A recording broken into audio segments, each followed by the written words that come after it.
নমস্কার, সকলকে শ্রদ্ধা জানাই। তোফায়েল আহমেদ বিশিষ্ট প্রবীণ রাজনীতিবিদ। আপনারা ইতিমধ্যে সকলে জেনেছেন তিনি লাইফ সাপোর্টে অসুস্থ অবস্থায় চিকিৎসাধীন অবস্থায় আছেন।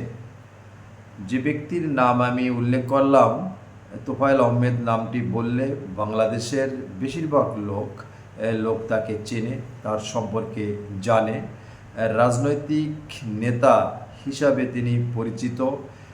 দেশ স্বাধীনতার সময় অর্থাৎ স্বাধীনতা সংগ্রাম থেকে শুরু করে ঢাকা বিশ্ববিদ্যালয়ের রাজনীতি এবং মন্ত্রী, এমপি সব কিছু মিলে একজন রাজনৈতিক নেতার যে সকল বৈশিষ্ট্য, পোস্ট অর্থাৎ পদ পদবি সবই ছিল তোফায়েল আহমেদের।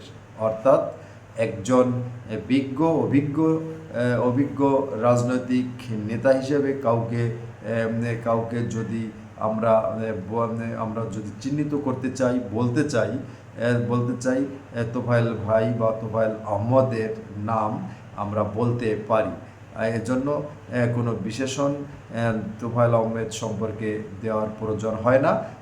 তিনি একজন প্রবীণ অভিজ্ঞ রাজনৈতিক নেতা।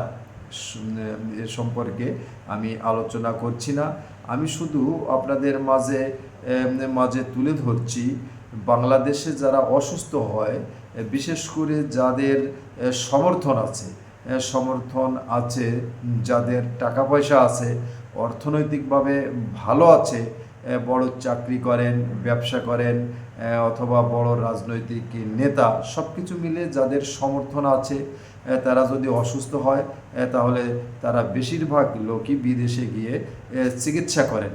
আমার প্রশ্ন আপনাদের কাছে আমি শেয়ার করছি, তোফায়েল আহমেদের মতন এত বড় একজন বড় নেতা এবং সমাজসেবক, একবারকেই বলা যায় যার নাম বললে আমরা সকলে চিনি, এবং তিনি মন্ত্রীও ছিলেন বাংলাদেশে একাধিকবার।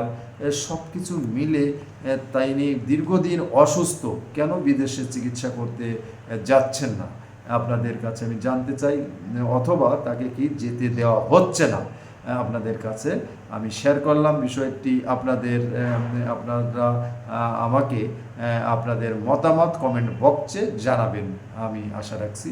আজকে পর্যন্তই, সবাই ভালো থাকবেন এবং তোফায়েল ভাইয়ের সুস্থতা কামনা করছি ভগবানের কাছে। হে ভগবান, তোফায়েল ভাইকে তুমি সুস্থ করে দাও। নমস্কার।